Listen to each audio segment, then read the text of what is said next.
This might get them both, no? It did. That's kind of pog.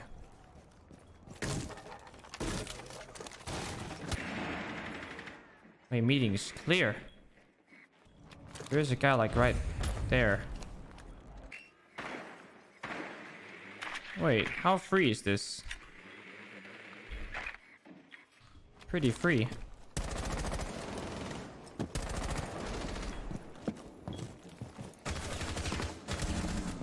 Reloading.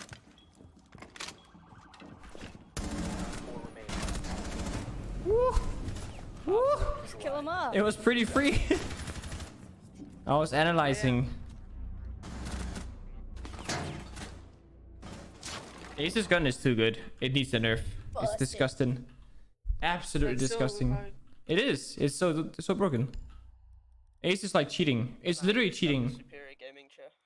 Why does smurfing count as cheating? Because it is. Yo, thank you, Ryleigh, coming for the bits and the tier 1 sub through March. Smurfing is basically cheating because you're going out of your way to play against worse players. The whole reasoning for ranked is that you play in your own elo. If you lose on purpose or you have multiple accounts and lower elo, then you're going out of your way to ruin the game for other people that are having fun. That's why there's a smurf account, right? And there's an alt account. Now, the issue is that the general term for having multiple accounts is smurf. I say myself, I have smurf accounts. But they aren't actual smurf accounts. I don't have any accounts in silver or gold, which is what smurfing would mean. I have alt accounts, which is multiple accounts in diamond or champion, or plat in this case. Right? So there's a difference between smurfing and alting. And alting just means having multiple accounts, you know, typically around the same elo. Whereas smurfing means deliberately going out of your way to ruin other people because you're too good for the elo that you're in. So smurfing is indeed against the rules and you may get banned for it, but having multiple accounts is not bannable. 10 seconds to go. So you need to understand like the difference basically. 5 seconds. Basically. Because I have like what 7 accounts this season, but they're all diamond, champion, or plat 2 or 3, which is all the same matchmaking elo, which is perfectly fine. Right, no one's gonna get banned for that. Making it more noob friendly. I think a lot of games, I mean, even Ubisoft is making Siege more noob friendly, and it makes sense to a degree because making the game easy to play speaks to a bigger casual audience, which is your main revenue stream and a target audience. But when your game is quote-unquote targeted for competitiveness, which Siege is and World of Warcraft isn't, it doesn't really make any sense because Siege is arguably doing a lot worse than it could be because of lack of competition or lack of balancing around competition. I don't think anybody enjoys operators like Mira, Maestro, Echo, Melusi in ranked, nor do we enjoy them in pro play. Right? I feel like in the Siege, because the game is, you know, it is a competitive 5v5 PvP game, I do feel that it's very different than balancing it around a BR casual style environment or even a MMORPG environment. I think you should keep the casual base in mind, and I think you should make content for them, like skins, game modes, make the game fun for them, make it, you know, a renewable experience every day or every patch. Because the comp players will play no matter what. Like, we grind every day for 10 hours because that's what we want to do, but the casual players need to be forced into that by some sort of fun factor, right?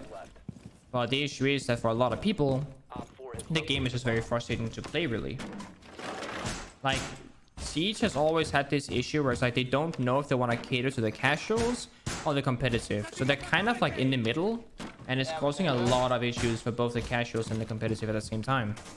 And that's one of the bigger issues that Siege is experiencing right now. What do you think of operator skins in game and keeping only gun skins because most of the operator skins are camouflage? They suck. I fully agree, but you can't do that. You can't refund people what they've bought. That's the #1 reason why Lion took so long to get quarantined from pro play and from the game, because you can't remove something that people have spent money on, right? You can't. So that's the difficult part.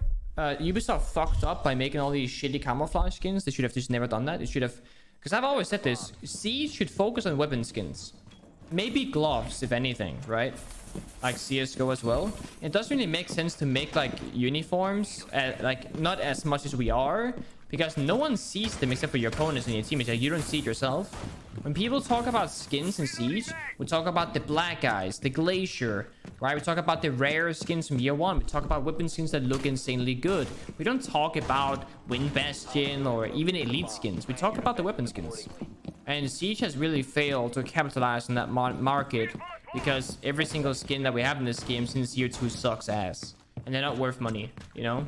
5 seconds. So I definitely agree that we should focus way more on weapon skins. Like games like Valorant that are popping out weapon skins out of the butthole that look amazing.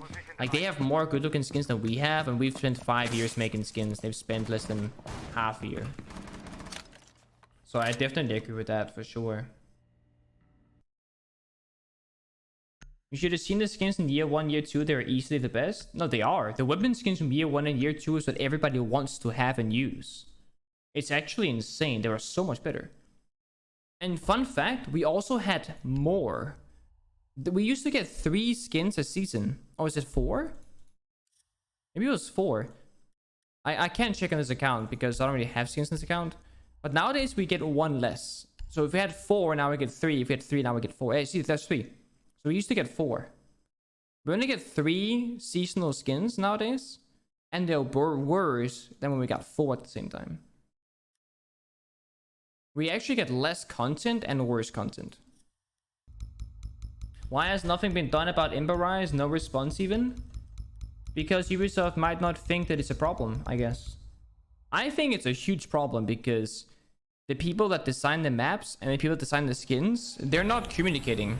Or the guy making the skins isn't playing the game, because you could clearly tell that the skins they're making, they literally directly blend in on the maps. And that should never happen. Do I think camos like Glacier will be re-released someday? No, I don't think so. I think if they did, it would be a shame if they did. They should make new skins. I think it's important to value old players. Like Black Eyes being in alpha packs, it kind of makes sense because it's probably one of the best skins in the entire game of Siege. And it's kind of a shame that a lot of people couldn't enjoy this skin because they didn't play the game back then.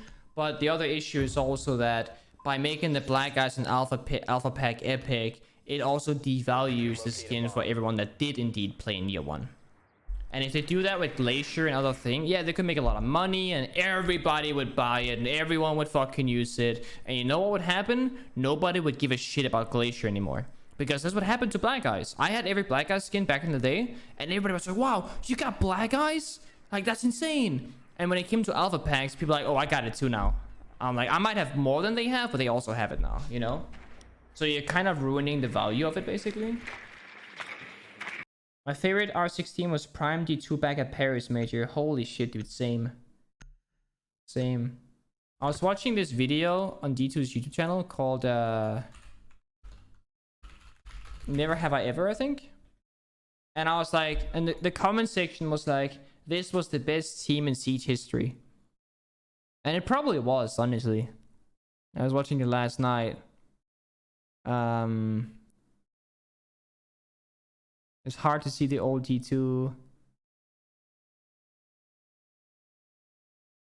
One of them was like, this was the best Siege team ever. I don't know where it is. This is the most legendary R16 that I've ever played Siege, yeah. And it's probably true.